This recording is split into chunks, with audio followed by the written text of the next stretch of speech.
चितेवर झोपून भोकर तहसील ऑफिस समोर अनोखी उपोषणे. हॉकीच्या ओबीसी उपोषणास पाठिंबा. भोकर मागील आठवड्यापासून ओबीसी आरक्षण बचावासाठी वडगोंदिया येथे लक्ष्मण हाके यांनी उपोषणाला सुरुवात केली आहे. त्यांच्या उपोषण समर्थनासाठी भोकर येथील कार्यालय समोर गुरुवारी दिनांक 20 रोजी संजय दिगंबर गौंड आल्लेवार या युवकांनी चक्क चितेवर झोपून अनोखे बेमुदत उपोषण सुरू केले आहे. भोकर तालुक्यामध्ये कधीच घडलं नाही असं चितेवर अमर उपोषण.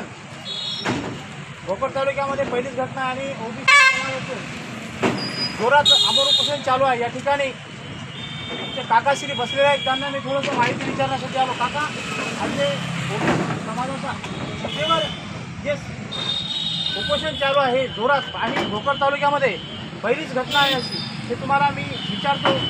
हे असं एवढं जोरात आणि ओबीसी समाजाचं जे चितेवर उपोषण जे आहे याचं असं कौतुक करायसारखी घटना भोकर तालुक्यामध्ये आहे.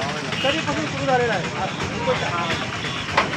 महाराष्ट्रामध्ये ओबीसी आरक्षणामध्ये मराठा समाजाची घुसखोरी होत असल्यामुळं संबंध महाराष्ट्रात हे आंदोलन चालू आहे. वडीगोद्री येथे प्राध्यापक लक्ष्मणराव हाके आणि नवनाथराव वाघमारे यांचं गेली 7 दिवसापासून आमरण उपोषण चालू आहे. संबंध महाराष्ट्रातील जनता अतिशय उत्स्फूर्तपणे शेकडो गाड्या त्या ठिकाणी जाऊन आंदोलनात सहभागी होत आहेत.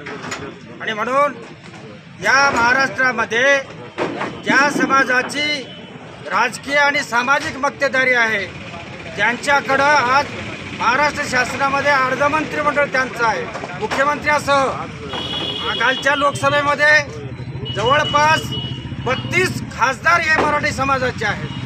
एवढं सारं असताना त्यांच्याकडं सहकार क्षेत्रामधले सगळे उद्योगधंदे, साखर कारखानदारी असेल, शैक्षणिक संस्था असतील, महाविद्यालय असतील, याचबरोबर सूतगिरण्या असतील, दूध डेअऱ्या असतील आणि वेगवेगळ्या क्षेत्रामध्ये सर्वच क्षेत्रात त्यांची मक्तेदारी असतानाही त्यांना ओबीसीतून आरक्षण का हवंय?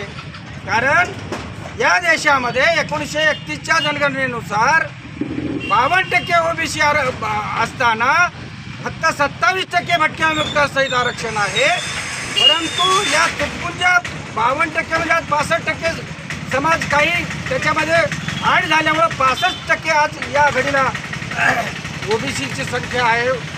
परंतु त्यांना 27% आणखी एवढा मोठा प्रवर्ग मराठा समाजाची एक प्रस्थापित बांधिलकी आणि घराणेशाही मक्तेदारी राजकीय सगळे असताना परत पुन्हा आमच्या आरक्षणामध्ये घुसखोरी करून यांचं आरक्षण हिरावून घ्यायचा असा प्रकार चालू आहे. आणि त्यामुळं हे कुठंतरी थांबलं पाहिजे. आज जरांगेमुळं महाराष्ट्रामधील आंदोलनाच्या पुढे सरकार झुकतंय आणि त्यांना या ओबीसीच्या आरक्षणात समावेश करण्याचा घाट बांधलेला आहे. आणि म्हणून हे कुठंतरी थांबलं पाहिजे. आणि म्हणून महाराष्ट्रात उद्रेक होतोय.